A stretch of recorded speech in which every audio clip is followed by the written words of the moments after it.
Good morning, everyone. We would like to welcome you to the first TEDx event at Green Rock Correctional Center. Thank you.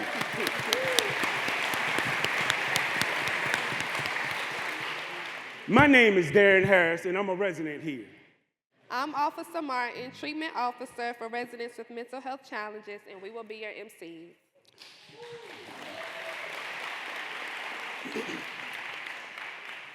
Today, we would be making history for the very first time. Is it my turn? My turn. I'm gonna say it again. Today, we would be making history for the very first time. Oh, all right, now that's what's up, I like that. Y'all made me really feel good that time. I'm trying to shake off the nerves. Today, TEDx will be held for the very first time inside a Virginia state prison.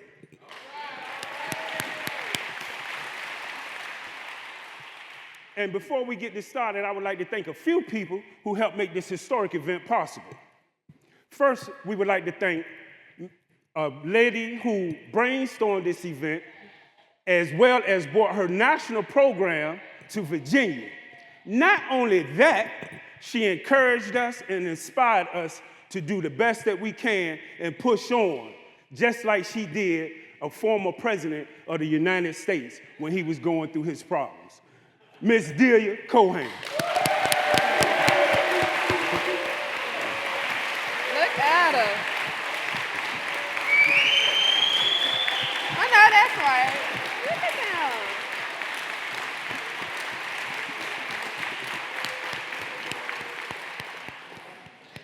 Powerful, powerful, powerful. Y'all didn't know she had wings, did you? Also, to our former director for greenlighting this event, Harold Clark.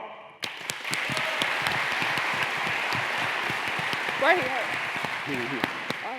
Current director, who I just met, and man, he had me shaking for real, for real. I was like, wow. Current director, Chadwick Dodson, for pushing it through. Where you at? It's my turn. Former warden for putting this awesome cast together. And y'all gotta be, look, when he get up here, he really gonna put a smile on everybody's face. Mr. Mike Seville.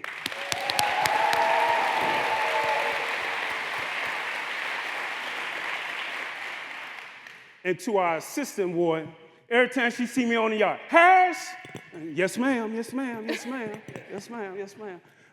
She facilitated every aspect of planning this event, and we thank her so very kindly. Our assistant warden, Miss Randy Bateman. Not yet. And to a lady, our TEDx liaison, we gonna have to put together some money because we gonna have to get her some red bottoms because she done wore all the holes in her shoes. She done copies. she done done copies. She done rip and ran here and there. She done everything she possibly could to try and help Miss Delia and some other people put this event together. We would like to put our hands together for Miss Jennifer Wilk.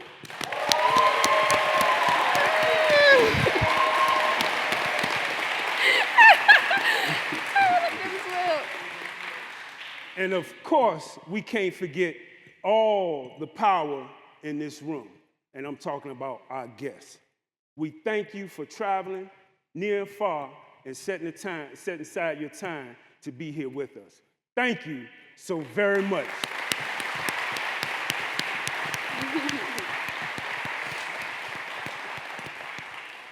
And everybody thought that I forgot this lady.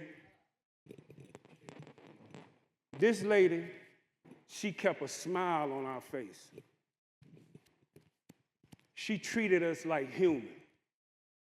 She came into this facility with open arms and embraced us mentally and gave us the best love that we could possibly have.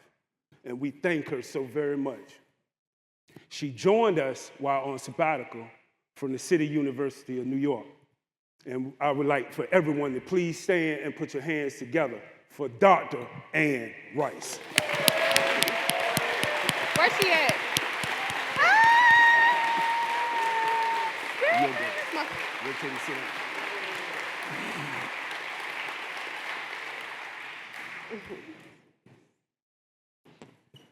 When Delia first spoke with the men about doing this event, some did not even know what TEDx was. TED stands for Technology, Entertainment, and Design with the X, meaning they are independently produced.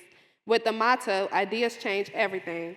TED Talk opens up hearts and minds to new possibilities by humanizing the topics presented.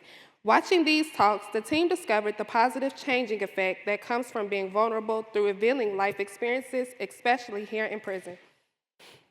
Today, we have chosen Bridging the Gap. And I know a lot of people saying, well, why are you bridging the gap? Because out of all the gaps that divides our world today, none are as vast as the gap between those that are incarcerated and those that live free. To our guests that just entered into Green Rock, I know you saw the razor wire fencing, the metal detectors, the scanners, the checkpoints, and the guards. All these things are a reminder of the many levels of physical separation between prisoner and society. For our first-time guests that's just coming into the facility, newbies, we like to call you newbies because this you just coming in here, so we call you newbies. Don't worry. I know you ask yourselves, just what have I got myself into? Well, we got a jingle too. Don't worry because you're in good hands here at Green Rock. Because our stories, music, poetry, and art will all reveal that we are human, relatable, vulnerable, and also in need of a second chance or more. The stories you will hear today, some are so powerful that you will hear stories of transformation and learn about programs that has helped Virginia recidivism rate become the second lowest in the nation.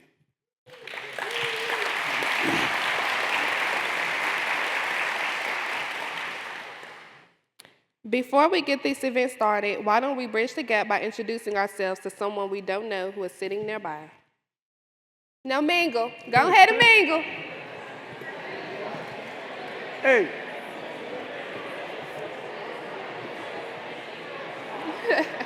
They mingling too. All right, thank you. All right, I think we're doing good. I think we did good. I think we did good. Okay. You may have noticed residents sitting among our other guests. That was intentional on our part. One day, just one day, one or more of the young men that you will see on the stage today, and some of the ones you may meet out in the audience, just may be your associate, your business partner, your employee, check this out, maybe your friend, or even your neighbor. So strike up a conversation or two as the day goes on, and please try and get to know one of us. Many of the heartfelt stories you will hear today will be shared for the very first time. Some will make you laugh, and some will make you cry. And if you feel like dancing from the men, that's one of the men that's going to be singing, and we got a band that's going to be playing, we thank the lady for buying these drum sets because the guy, he really going to do the best that he can on this drum set. And if you feel like dancing, maybe, doing the two-step, doing a little dance, okay, and you need your chair moved, then we got a man who he moved chairs, tables, just holler out, Big Mike, where you at? we got Big Mike. And get your chair.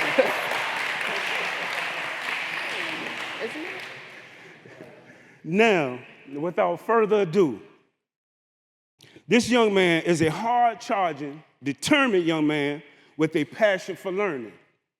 He encourages everyone around him to stand firm on their beliefs and challenges them daily to achieve their dream. Please put your hands together for Alejandro Ruiz.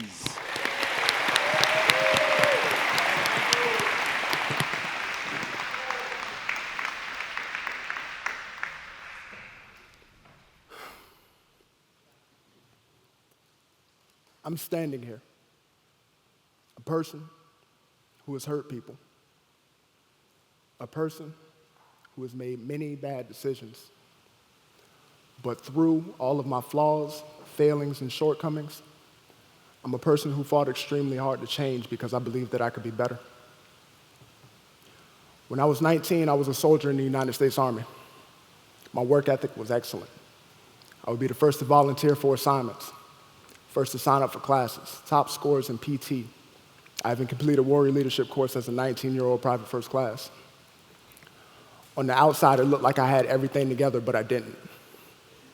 I struggled with my mental health and chose to use alcohol to combat those battles. I struggled with the fear and the powerlessness I felt when my mother had her stroke. I struggled with loneliness and depression from an unexpected breakup with a girlfriend. I even felt frustration with my unit for failing to properly submit paperwork for my airborne school. Now, these might seem like, to some people, everyday problems people face. And if I'm being honest with myself, they are. My problem was, when I would face adversity, I would drink. Or when I made bad decisions, I would blame everyone and everybody and everything but myself. On one alcohol and drug-filled night, I was angry, I was hurting, I was drunk.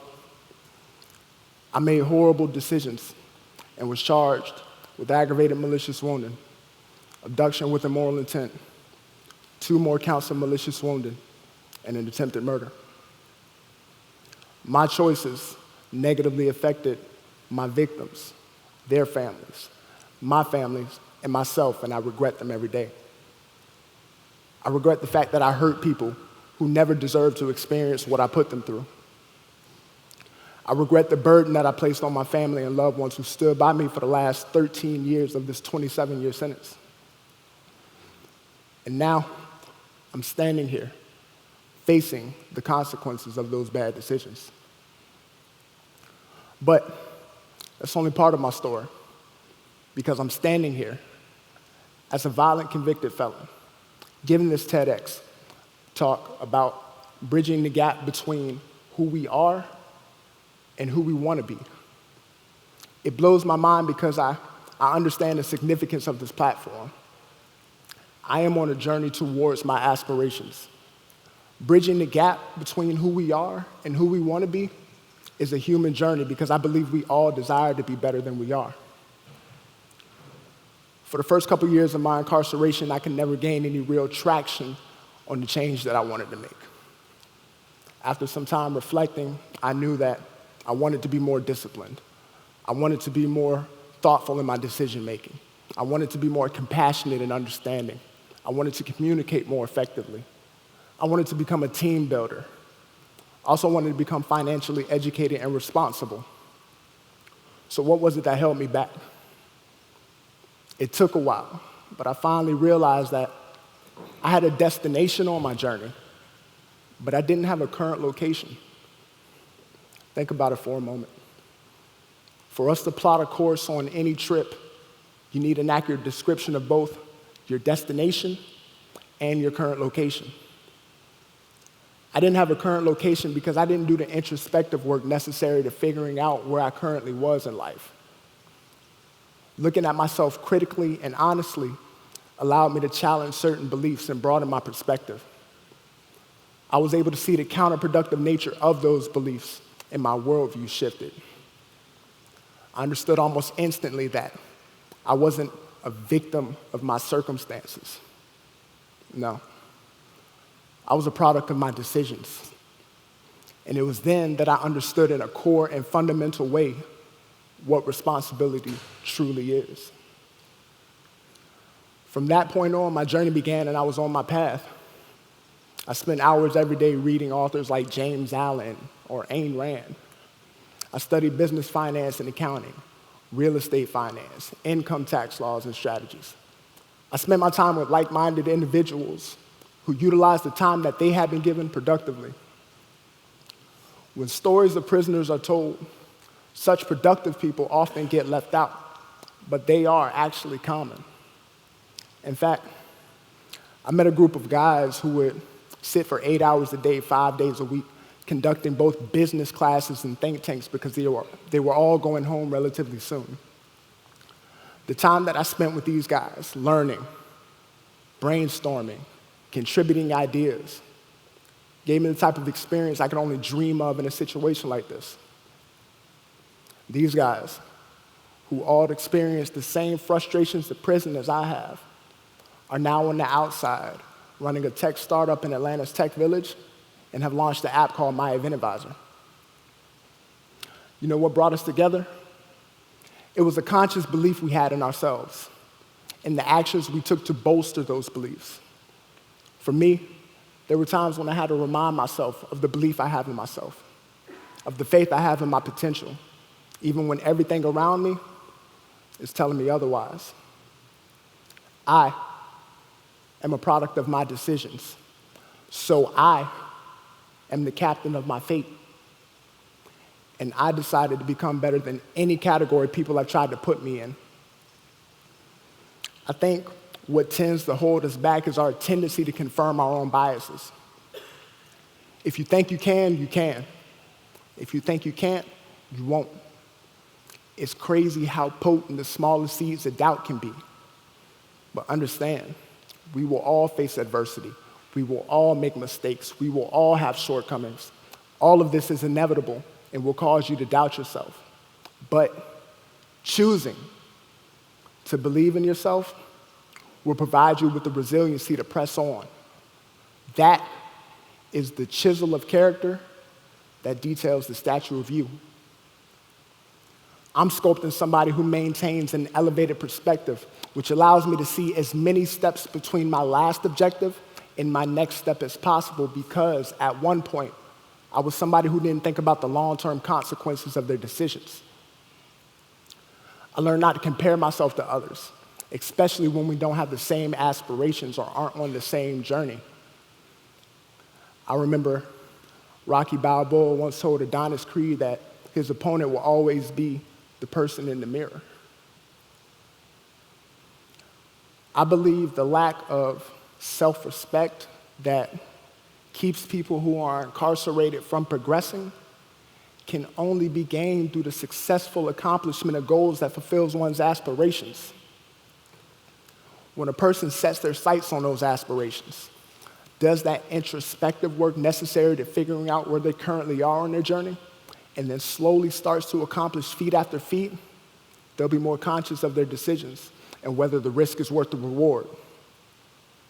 I believe if we encourage this process, not only will we bridge the gap between who we are and who we want to be, but we will also bridge the gap with the communities we hope to return to by adding value to them as we've added value to ourselves. Thank you.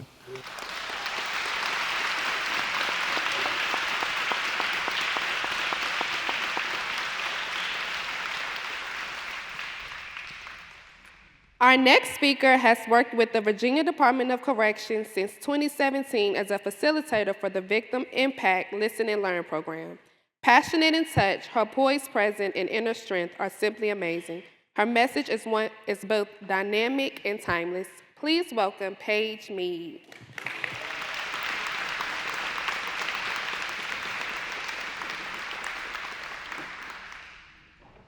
So in 1992, a man followed me home from work, and he broke into the basement of the house where I lived with my dad.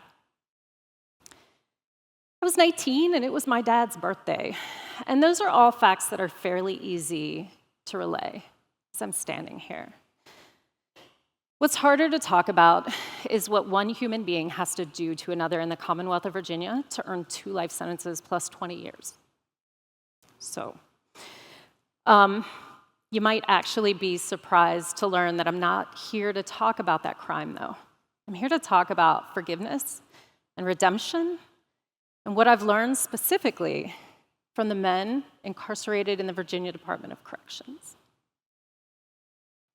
My offender came up for parole 17 years after he was incarcerated. And all that time, I had taken those terrible facts, and I had stuffed them in a box, and I had shoved them down as far as they would go. When he came up for parole, I had to take out that box. I had to unpack those facts, and I had to work through them, and it was terrible. But what I learned in the process, that the only true path to healing is through talking about it. Paradoxically, talking about what happened. So a couple years later, I find myself doing these local and national speaking events, and one day I get this email from my National Speakers Bureau, and it's the Department of Corrections, and they're looking for a victim in Virginia who's willing to go into prisons and talk to offenders. And I thought, yeah, right. I don't think so. This is not for me. And I kept scrolling down, and the point of contact on that email was that victim advocate who had so skillfully helped me through that first parole hearing. And I thought, you know, for everything that Emily did for me, if I can do this one thing, I'll try it. We'll see how it goes. And a few months later, I find myself in this medium security prison in the middle of nowhere, sitting in a conference room with what feels like hundreds of incarcerated men. And it's really only 12, 15, something like that. But I'm scared, right? I've never been in a prison before. And I didn't know what to expect. And I'm nervously stumbling my way through this story, and there's this gentleman sitting directly across from me, and his body language looks a lot like this. And in the back of my head, I'm thinking, oh my God, he doesn't believe me, right? This is going to be the first time in speaking about what happened to me that somebody's going to say something negative or something bad. So I stumbled through the rest of this talk, and I get to the end, and I asked the gentleman in the room if they had any questions for me, and this guy's hand shoots up immediately. And I thought, uh-oh, here we go. This isn't going to be good. And what came out of that man's mouth that day was, you're doing better than you think, and you're stronger than you know. And I thought about that all the way home. And I realized from what that man said that I had misjudged not just that man and his, arguably terrible body language. I had misjudged an entire population of people. You see, I had taken the thought of my offender, and I had grouped all offenders under that umbrella. I had a huge blind spot I didn't even know I had, this unconscious bias. And I thought, if I can learn something that important about myself in a prison, maybe I should go back, see what else I can learn. And so I did. I kept coming back, and I kept talking about my story, and it got easier and easier. You know, the story that I bring into prison isn't just about violence. It's not just about surviving trauma. It's about collateral damage. And what that looks like for me is that 20-some years later, after I was violently sexually assaulted in my home, my dad caught wind of the fact that I was doing these very public speaking engagements. And my dad is a retired naval officer, and he's very private, and he calls me one day and he says, you know, if you want to keep doing this, I don't want to have anything to do with you. You have to stop. And my dad died last March, and he was true to his word. And to a man, every time I tell this part of my story in the Department of Corrections, you guys are outraged on my behalf. Outraged, right? And it's only been in sharing that part of my story did I learn that maybe my dad wasn't ashamed of me like I assumed. Maybe he wasn't trying to stop me from talking because he was ashamed of what happened. These men taught me that maybe he felt bad that he couldn't protect me in his own home. And that checks out, right? Magic moments, I call these. They're little moments of insight and magic where I learned something that I didn't know before. And it happens in the most unexpected places, these little moments grace. So fast forward a couple years, and I'm at Augusta Correctional. And, at this point, I'm comfortable in prisons. I've been doing this a long time. And I was kind of up against, well, maybe there's not much new to learn here. And I go through my talk, and we go through the Q&A, and this gentleman walks up to me afterwards, and what he said to me tipped the scales in my journey of healing. He walked up and he said, thanks for sharing your story, and I don't know if anybody's ever apologized to you for what happened, but I can't apologize to my victim because I killed her. So can I apologize to you? And what that man couldn't know, because I didn't even know it in the moment, was how desperately I needed that apology. Nobody had ever said that they were sorry for what happened to me. And I didn't even know I needed it until he gave it freely, no strings attached. Those magic moments keep me coming back here, because this is what we do in the Victim Impact Program. We sit and we have difficult conversations. We talk about the hard stuff, and in the process, we learn a little bit more about ourselves, about our dads, about life and how society works. Magic moments. We build these bridges together. I couldn't do it by myself. To better understand ourselves and our world. I say that man tipped the balance that day. I can't tell you what it's like to forgive a serial rapist. I am the victim of a brutal and violent sexual assault committed by somebody who is a rapist. And forgiveness today looks to me like coming in here and sharing this story in the hopes that if even one person gets out and they think about reoffending and they stop and they think, there's Paige on the other end of a crime. This person might lose everything. And I feel like it's my duty, it's my job as a victim. I don't know why or how this program works, but I hope we keep doing it because it's meaningful and it's important. And I appreciate you guys letting me be here and sitting and listening attentively, and for everything that you do to give back, because you guys have made all the difference. Thank you.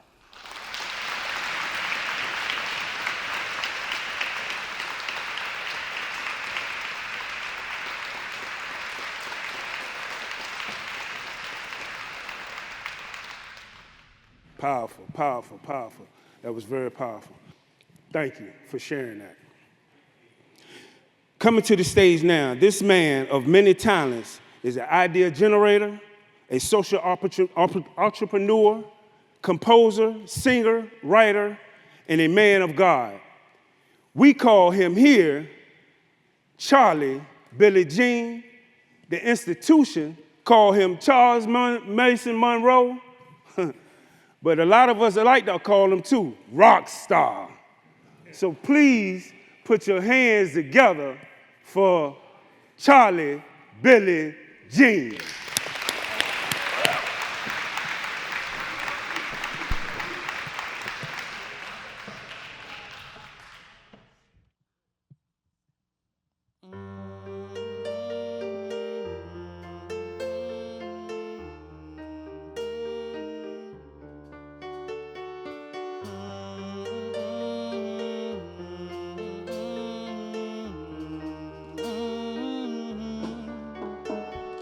God is full of snake, food you shouldn't take.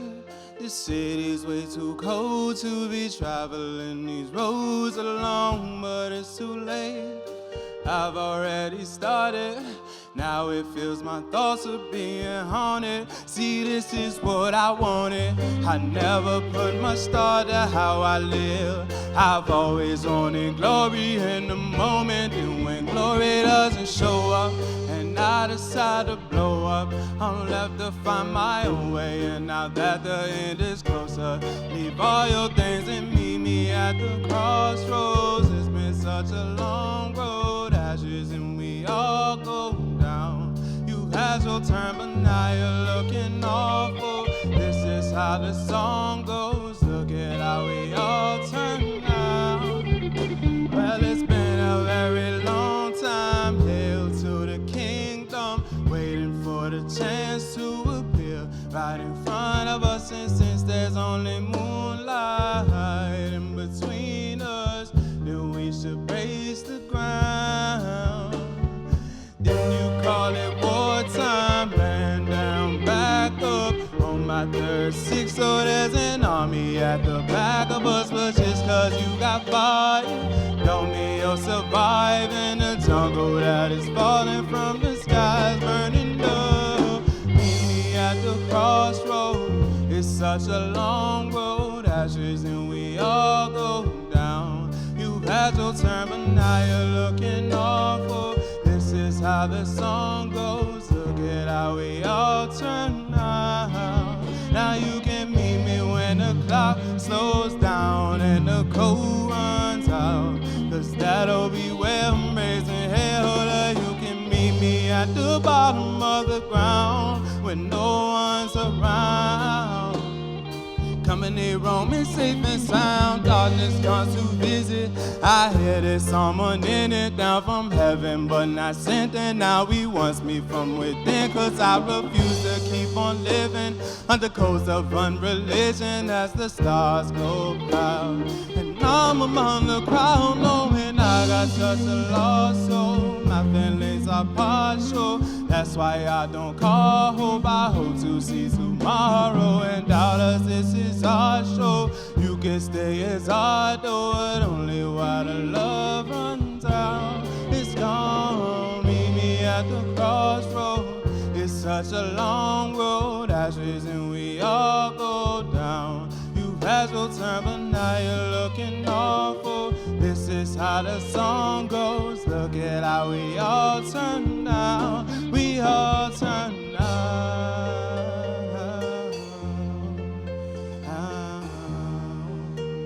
These ashes and we all go down.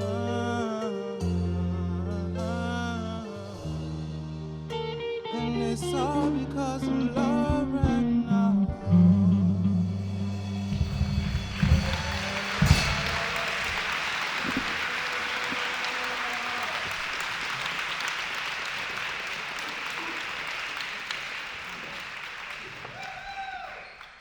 Our next speaker is someone we all consider a good man, humble, loyal, resilient, and willing to learn. Let's listen to the powerful lesson he has to share. Please welcome Terry Brown.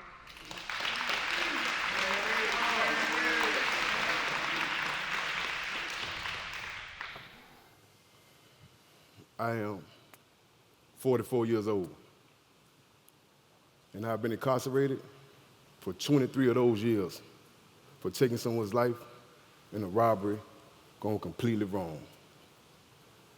Before I came to prison, I was a broken young man, insecure and unsure of who I was. I was ashamed of my intellect, so at times I shied away from using it. But this led to my long list of bad decisions, for which I'm accountable and take responsibility for. Those decisions have had a lasting effect on the ones that love me the most. Being honest, I want to change my ways without prison. And if I hadn't been locked up, eventually I would have been killed myself. So you can say prison was truly my saving grace. Although, when I first got to prison, my bad decision-making continued. I've tried every prison vice known to man. I've lied, stole, gambled. I've been in fights. I was doing everything except the right things. And the funny thing is, I've always known better. But for some reason or another, just refused to do better. On 3/29/2017, I found out my 15-year-old son had been shot in the head and was on life support. So many emotions flooded my body to the point I felt like I was drowning. I couldn't breathe. I couldn't focus. I felt dizzy. But it was my anxiety taking over because my worst fear had come true. When my son passed, only one person immediately came to mind, and that was the mother of the man I had murdered. During my trial, the court was placed into recess. I was being escorted back to the holding cell. I saw my victim's mother sobbing so violently that it was impossible for me not to notice her. But with my brokenness and my lack of conscience, I just walked right past her like it didn't bother me. But that mother's pain was the first thought that came to me as I sat on the phone while doctors and nurses unplugged my son from life support. I've never felt more pain, sadness, or emptiness. But no feeling was greater than my remorse and contrition for taking her son's life. I had finally felt that emotion that opened me up to true remorse once I was forced to endure that same pain I once inflicted. Even though I found remorse and contrition, to this day I still struggle with making amends. Honestly, I don't know where to start. I know saying I'm sorry isn't enough. I can't give an excuse for my actions because no one deserves to die like that. So nothing would justify my actions that night. I have written letters to his family over the years, apologizing for my wrong, but I've always been too afraid to mail them. I've been a different person since my son was killed. I redirected my focus, and I've started the necessary steps in order to correct my thinking and change my behavior. I've completed various cognitive programs in order to further my growth and my understanding. Now, being the parent of a murdered child is probably one of the worst things in the world. Being an imprisoned parent of a murdered child, much worse. At times, I felt alone. Like my feelings weren't really valid because I wasn't there for them growing up. It's like I'm less of a parent because of my circumstances, even though I still feel the pain of losing them every day. Trying to get a better understanding, I enrolled in Victims Impact, a 13-week course that helps you learn about the impact crime has on victims and their families. A very powerful course. And for the first time, I was able to openly and honestly speak about my situation from both sides, being a victimizer and now a victim, but also taking into account the ripple effects that my actions had on the family of my victim, as well as the community I'm from. I needed that program more than any of the other programs that I've taken, and I really learned a lot from it. I graduated Victims Impact on a Monday, January 22nd, 2023. 5 days later, my 25-year-old son was murdered. So now the confusion sets in. I know I'm a better person. I no longer behave negatively. I have respect, empathy. I show compassion to those around me. So what have I not atoned for? What am I missing? Why do I now have 2 sons that have been murdered? So I ask myself, what do I do now? I know I've come too far to go backwards, so that's not even an option. So it's really only one thing to do, to keep fighting. Continue to be the man that both of my sons expect me to be. Continue to work so I can be the best father and papa my daughter and my grandchildren need me to be. I will continue to utilize those same tools that help heal my brokenness as I continue on this journey. I would like to one day be able to give back with community outreach, mentorship, to be an example of what bad decisions can land you. And I hope to be a voice to help prevent our youth from making those same bad decisions that I made. I appreciate you.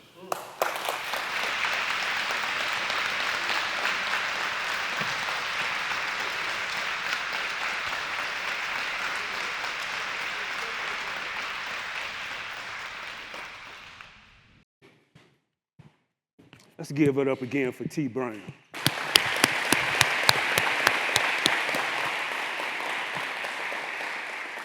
In spite of all that life has thrown at him, our next speaker combines endless determination with a giving spirit and an easy sense of humor. Please put your hands together for Armando Sosa.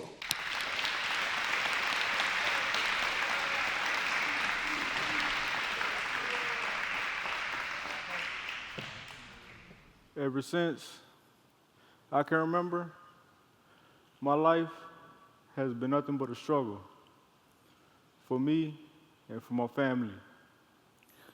Both of my parents, they were addicted to crack cocaine. My two brothers and sister and I, we never, ever had a stable home, love, guidance, or discipline. I remember this one time when I was about 6 or 7, I was awakened to screams of my mother as my father beat her unconscious. Does anyone know what that's like? To hear your mother pleading for help, knowing that you're not able to help her. It's the worst feeling any child can go through. Because every night, you worry, it's gonna happen again. And in my case, it was an ongoing situation until I turned 11. We were living in Dallas, Texas at the time. My mother, she finally decided to leave my father, which meant leaving her 4 children behind as well. My father took us to Baytown, Texas, which is like 4 to 5 hours away from Dallas, to stay with our grandmother, where we felt safe. And one day, out of nowhere, my uncle on my dad's side told us to pack our bags up, because we're leaving. And at the Greyhound bus station, 8 o'clock p.m., he handed each of us $100 so we could get something to eat on the way to Dallas, where our mother lived. When we got to Dallas around 1 o'clock a.m., we got off the bus, and there was no one waiting for us. We didn't have a number to contact anyone, so we just started walking the streets, waving at every taxi driver to stop. I can only imagine what was going through them taxi drivers' minds when they saw 2 little kids roaming the streets. Finally, this one taxi driver that had passed us up about 3 times stopped and asked us where we were going. The only thing we knew was East Dallas Carroll Street, because that was the last place we had seen our mother. We also knew that one of my mother's aunts lived in that same area. When we showed up at 4 o'clock a.m., my mother's aunt was very upset.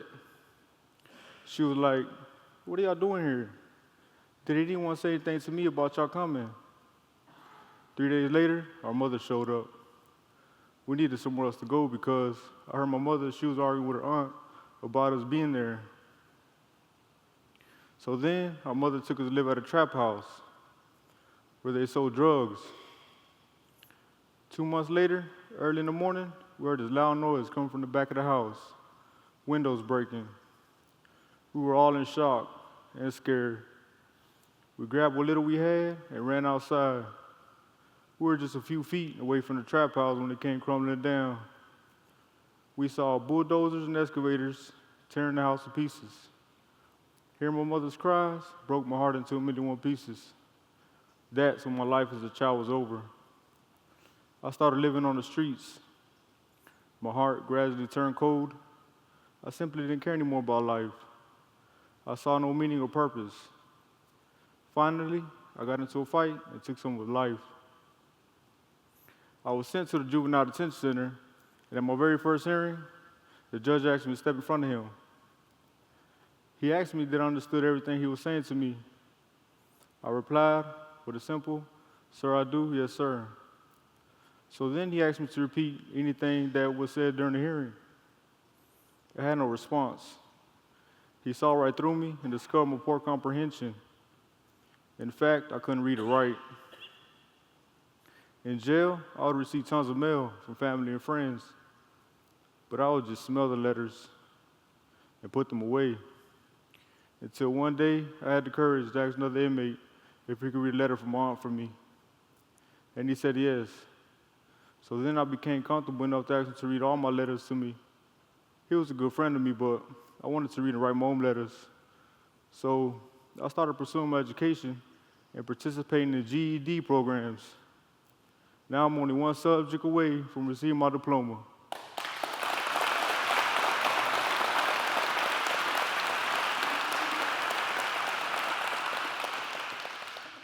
I'm a living proof that if I can do it, you can too. 17 years later, after paying for my mistakes, not only have I set goals for myself and accomplished a lot of them, but I just may have an opportunity for parole in 3 years. Thank you.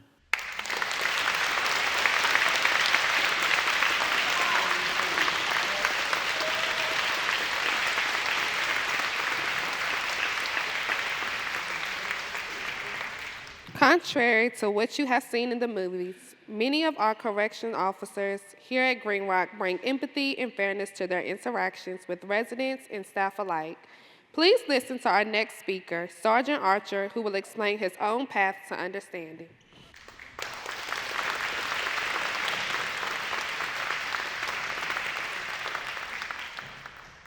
As we go through life, we learn we make a lot of bad decisions. Some of these decisions are ours, some are not ours, some are made by other people that affect us. The thing is I'm not gonna talk about theirs. I'm gonna talk about the issues that I had in my bad decision. This all started for me in February 20th of 1994.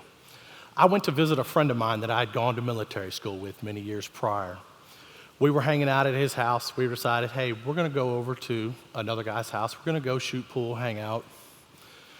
So we get in the car, we're driving down the road. I stop at a stoplight, I'm waiting to make a left-hand turn. As I'm sitting there, I look in the parking lot, there's a little convenience store. There's 3 sheriff's deputies' cars there. I see the deputies come out of the store. Pay nothing to it, I mean, what's the deal? They come out of the store as well. So I make my left turn, going down the road. Well, starting to get a little late, starting to get a little cold, so I pull over, put the top up on my car. I put my car in neutral, put my foot on the brake. I put my finger on the button to raise the top on my car. The next thing I know, cop cars everywhere behind me, lights, everything. Not sure what's going on, clueless as what's happening. Deputy walks up to driver's side of the car where I'm at, one walks up to the passenger side of the car. We sit there, I have my hands on the steering wheel. He asked me for my license, my registration. I hand it to him.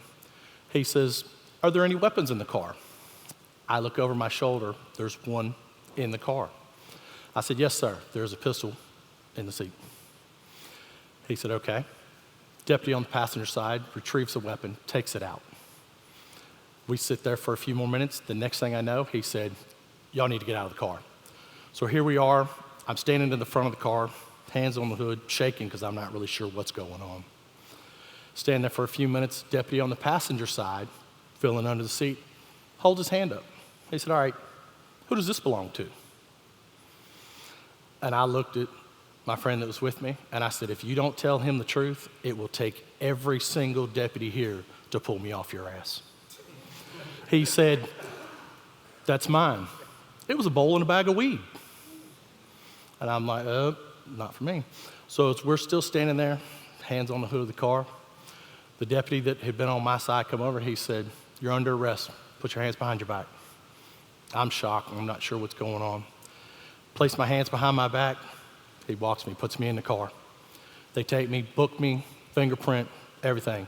Said, make your phone call. I called my parents, handed my mother the phone, handed it to the deputy, said, here, you speak with her, you explain it. Go through all that, they take and they put me in a cell. They put me in the drunk tank. They open this door and I step in and it's a dark, dank little place, concrete benches. It's got a little gray mat laid there. I walk in, the sound of that door slamming behind me is such a sound you will never ever forget. I go and I sit down on the bench and I'm sitting there and I'm like, you know what, I think I'm gonna go to sleep. Maybe I'll wake up from this nightmare. I didn't. Never went to sleep. Got up, looked out the window, saw deputies walking through, peek in, go back and forth. Not really sure what they're doing. I look out the window, see other little cells. At this time, I was also in school as a criminal justice major. So I kind of had an idea of what they were supposed to do, but really wasn't sure. So as I'm standing there walking back and forth, they keep coming. I'm pacing around the room, not sure what to do. About 2 o'clock in the morning, female deputy comes by. She stops at the door and she says, are you all right? No, I'm not. She pulls me out. I go in and I sit up front with her. She said, why are you here? I told her what had happened and everything. She said, well, why were you with him? I said, well, we went to military school. We were catching up on old times. She said, do you know why he's arrested? No, ma'am, I don't. Well, she lets me get up and do something she probably shouldn't have. This is a time when we still had logbooks where you wrote everything in. I walked over and looked at his name. He was wanted on 3 counts of breaking and entering, possession of stolen goods, and possession of marijuana. Shocked, didn't know anything about it. So I sit out there, talk with her for a little while. She takes me back, she says, look, I gotta put you back inside. All right. She opens the door, I step in, door shuts again, dank, depressing. Well, 8 o'clock in the morning rolls around, my father comes to get me. He's signing all the papers, I'm out there. He said, you all right? Nope, I'm not. Ready to go. Walk outside. I had never been so glad to get away from law enforcement in my life. And I grew up around it. I grew up around cops, been with them since that little, so, no big deal. Well, get my lawyer and everything. We meet with him, and he says, he asks me some questions. I tell him all the issues. He said, all right, be to court an hour before it starts. So I show up, shirt, tie, coat, everything. I'm walking around nervous, shaking. He hasn't shown up. I'm like, oh my God, I'm going to jail. This is it, I'm going to prison. 10 minutes before court, he comes strolling down the hallway, jacket unbuttoned, hand in his pocket, just like he's on a Sunday walk through the park. He comes up, he said, you okay? I said, no, I'm not. He said, don't worry, we're fine. You're a lawyer, okay. So we walk in, he sits down in the first pew right there. I sit next to him, my parents sit next to me. We sit down. First case. Here I am standing in front of this judge who looks like he's just towering over top of me. I'm shaking. I don't think there's a bone in my body that wasn't rattling. Nervous as could be. Judge asked me, how do you plead? Not guilty, Your Honor. He said, okay. He asked me a few questions. My lawyer stood up, talked to him. He said, my client pleads not guilty. The weapon that they had taken belonged to my parents. It wasn't mine. Here I am in jail for illegal weapon, illegal ammunition. None of it belonged to me. Bad decision. I didn't ask my father if he took the gun out of the car. He didn't ask me. Lack of communication. Bad decision. That was the start of it. So I go through everything, and the judge is talking, and even though I'm hearing him, it's still not registering what he is saying to me. And the next thing I know, he turns to the deputy, and he said, let me tell you where you messed up, sir. He said, first off, you arrested this man, you didn't read him his rights. Violation of Miranda warning. Second, illegal search and seizure. Even though the top was down on that car, it still has a premise of having the top on it. You reached inside and took that weapon. You were not allowed to do that. You need to pray that he doesn't decide to sue you and the county because of the gross errors that you have made. That was never a thought from my mind. All I wanted was gone. I wanted this done. I wanted it passed. This was just, it was a nightmare that I'm glad it went through. Now, mind you, I have not encountered some of the pitfalls and things that you guys have encountered.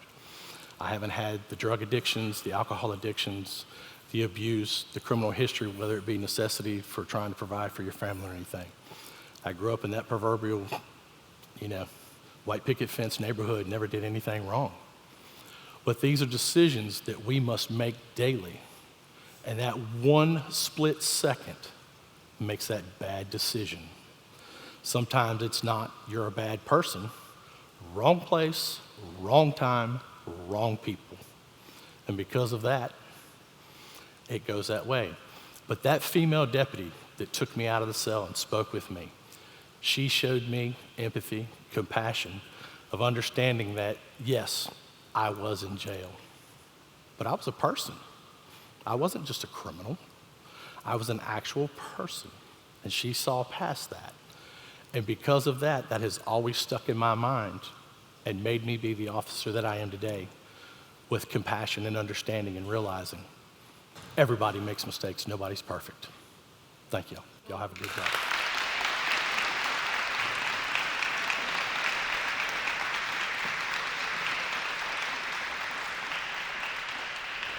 Sarge has a beautiful soul. I'd like to thank Sarge for all that he has done for me on this institution. He has really helped a lot of us accomplish.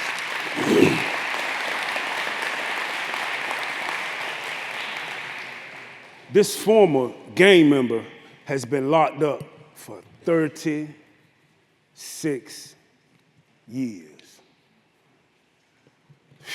I think he's giving Nelson Mandela a run for his money. Let's all listen as he describes his passion. Please welcome Dwayne Big OG Bolling.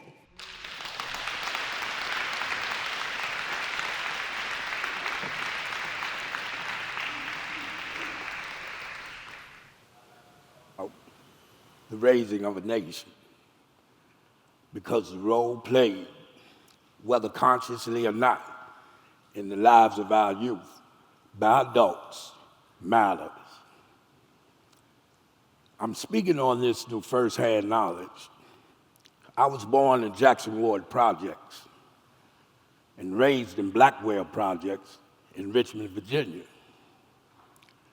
To all the youngsters who have unloving fathers, I know you.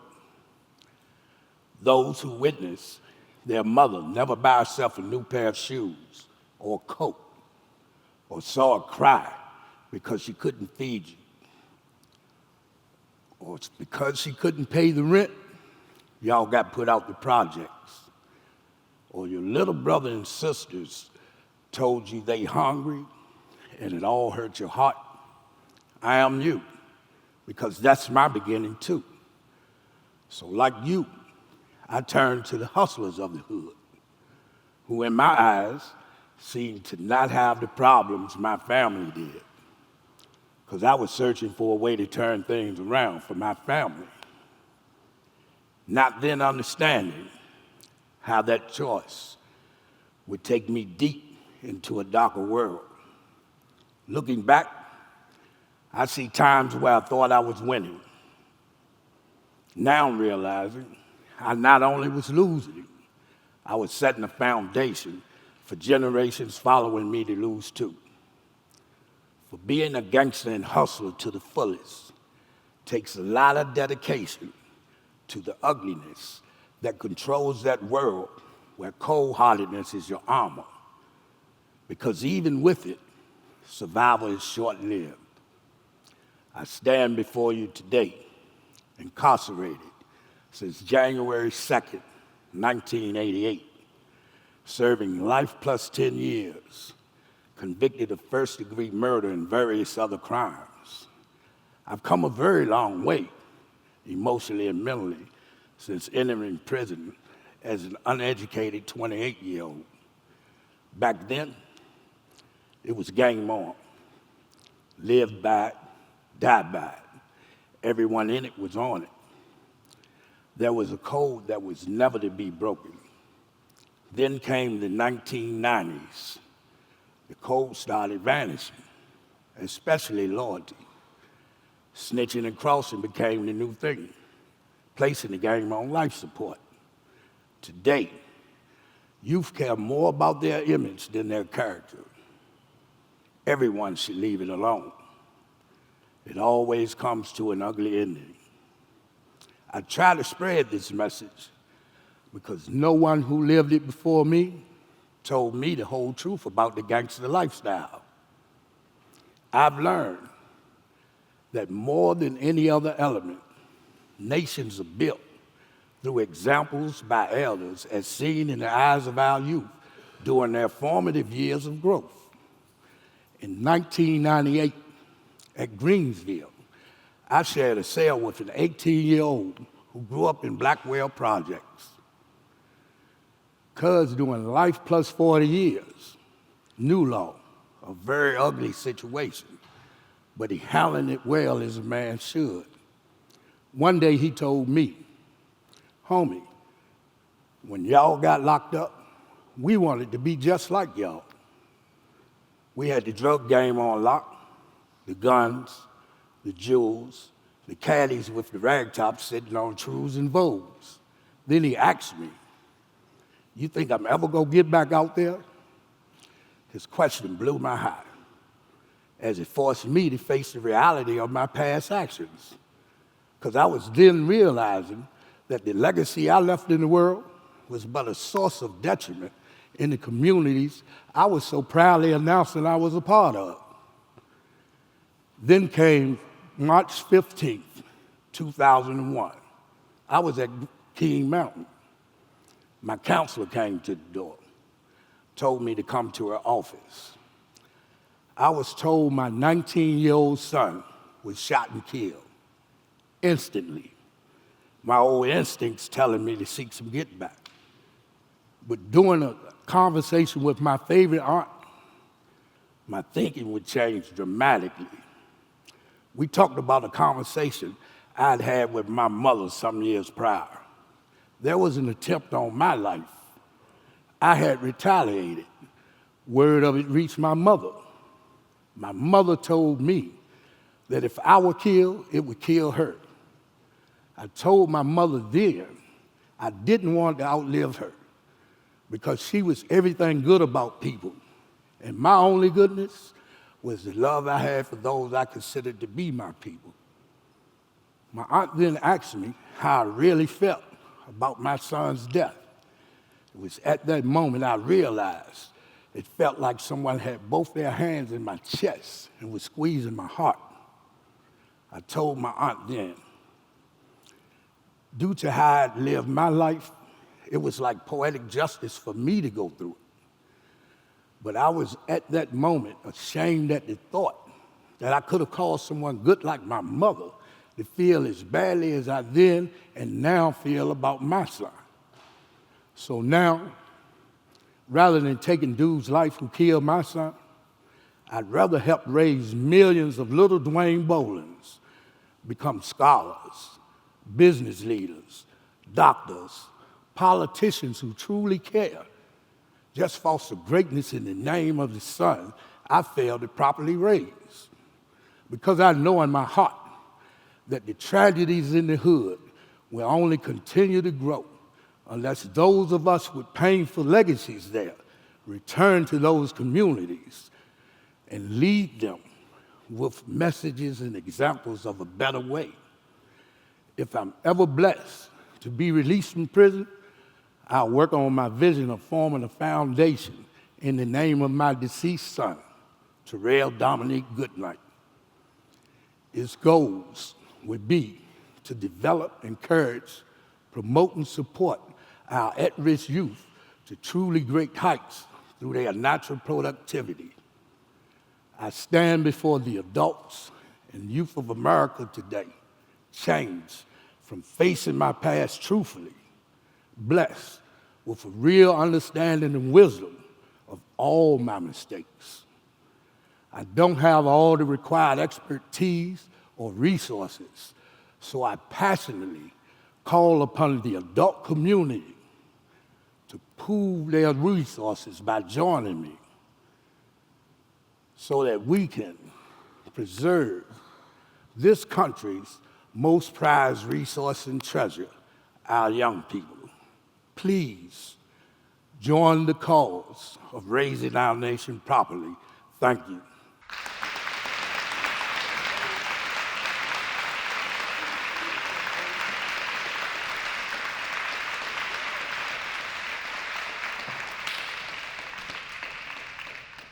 Ladies and gentlemen, you are in for a treat. Quiet and unassuming by day, our former warden here at Green Rock turns into a widely popular stand-up comic by night. Let's welcome to the stage Mike Seville and see what all the excitement is about.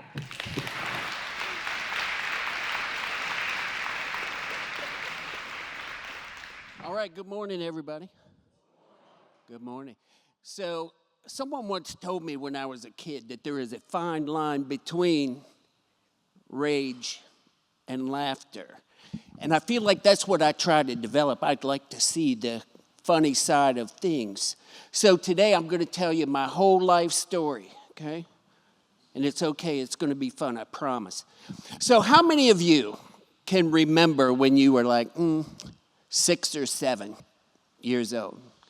Okay, about half. The rest of you need to go seek some help. But when I was 6 or 7, we had outside a swing set. How many had a swing set outside? Anyone? Yeah. We had not the nice kind like kids have today, the nice wooden kind, but that metal pole kind. You know what I'm talking about? Do you know those are supposed to be mounted in the ground? But no one ever did. Like your dad just went out there and kind of smushed it in the dirt a little bit. And so we had it out there.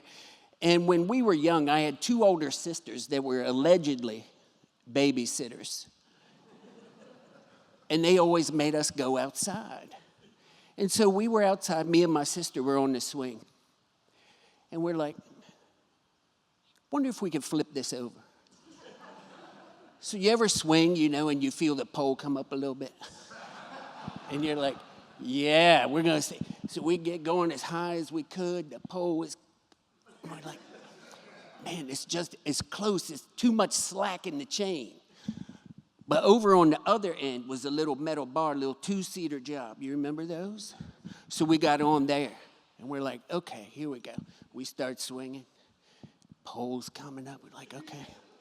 It's not working quite good enough, so we stand in the seat. Now we're really getting it going. Okay, this is going to work. This is going to work. It's not quite there. Stand on the back of the seat. So now we're really going. We got it going. It's so high. When I'm going up this way, I'm looking at the sky. So we got it rocking. I'm up. I'm looking at the sky. I fell off. Now, when you're 6 or 7, you fall down. What is the natural inclination? To get up. I sat up. Where was the swing? It was up there. So the swing was coming. It was too late. I sat up. The swing hit me right in the face. Now, let me tell you something. This was the 70s. Things like that were not made to not maim children back then. The bottom of it's metal and screws and all kinds of stuff. It hit me in the face. I jump up. I put my T-shirt over my face. My sister gets off swing and says, oh, my God, don't tell on me. She didn't even do it. She's just used to getting in trouble. And so I put my T-shirt over my face. I could see blood dripping down. She ran in the house to find our sisters, who were the babysitters. But it was the 70s.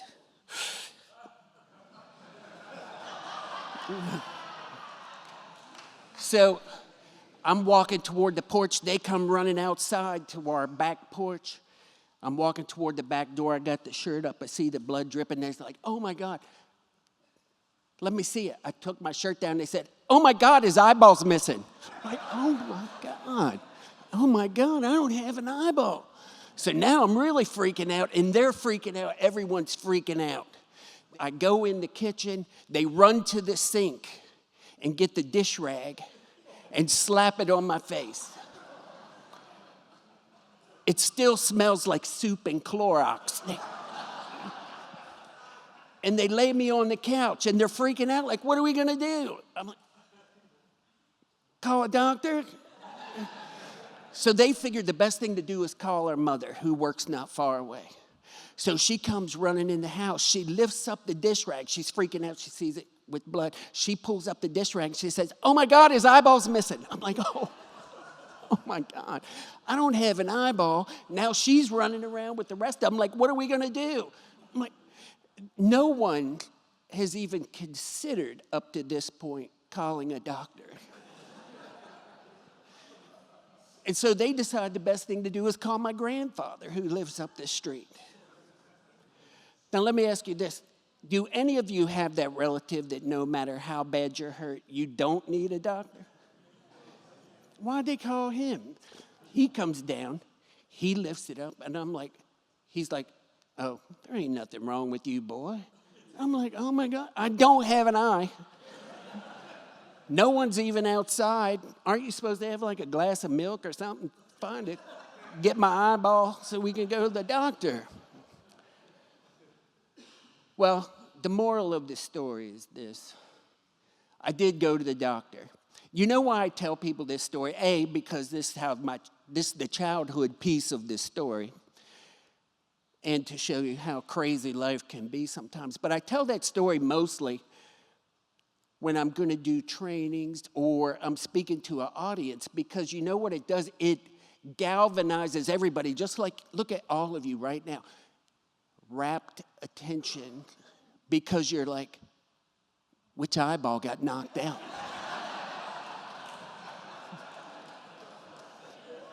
Right?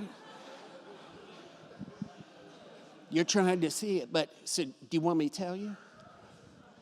All right, so look, I'll tell you this, the end of the childhood portion, but it was this eye, because I know you're all like, man, I swear I see both his eyeballs moving up there. But it was there, and they just couldn't see it because they had blood in my eye. I know that's gross.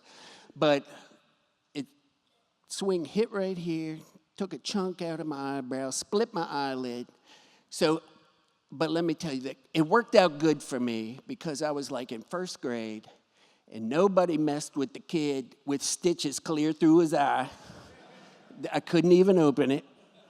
So it was a good time for me the rest of the school year that year. So that is the end of the childhood story, and I'm going to hit you all up later with another piece, okay?